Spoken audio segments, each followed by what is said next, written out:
শেষ হয়ে যাবে। ওসব কিছু না, শুধুই টাকার লোভ। হ্যাঁ, আমার টাকার লোভ। আর কেনই বা লোভ হবে না? যে টাকার অভাবে চিকিৎসার জন্য আমার আব্বা বিছানায় ছটফট করতে করতে মারা গিয়েছে। যে টাকার অভাবে আমার মায়ের চিকিৎসা না করতে পেরে মৃত্যুর সঙ্গে পাঞ্জা লড়ছে। যে টাকা ইনকাম না করতে পারলে যাকে আমি নিজের জীবনের থেকে বেশি ভালোবাসি সে অন্যের ঘরে চলে যাবে। তাই আমি টাকা ইনকাম করতে চাই, অনেক টাকা ইনকাম করতে চাই। আমাকে ক্ষমা করে দিস, তোকে না বুঝে আমার এই কথাটা বলা তোকে ঠিক হয়নি। আমি কিছু মনে করিনি, চল।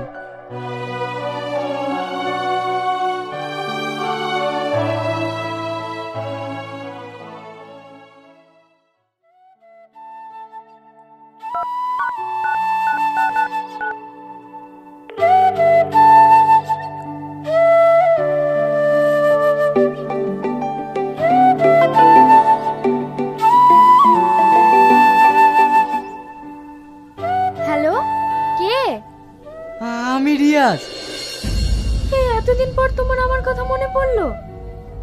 না গো, আসলে কাজের খুব চাপ, আর তাছাড়া আমার মোবাইলে ব্যালেন্স নেই, তাই আমি তোমাকে ফোন করতে পারিনি। তাই আমি আমার বন্ধুর মোবাইল থেকে তোমাকে ফোন করছি। কেমন আছো?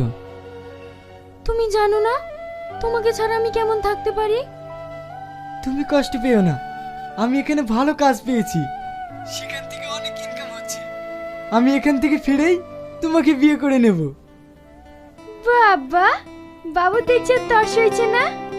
কেন সইবে? আমি এখানে এসেছি তো তোমাকে পাওয়ার জন্য। তুই না রিয়াজ, তোমাকে আমি পরে ফোন করছি, মা ডাকছে।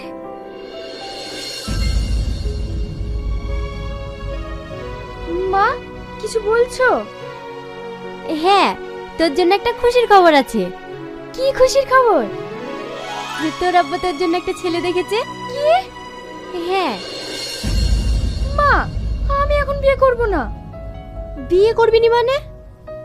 হ্যাঁ মা, আমি একজনকে ভালোবাসি আর আমি ওকেই বিয়ে করব। কি? ছেলেটা কে?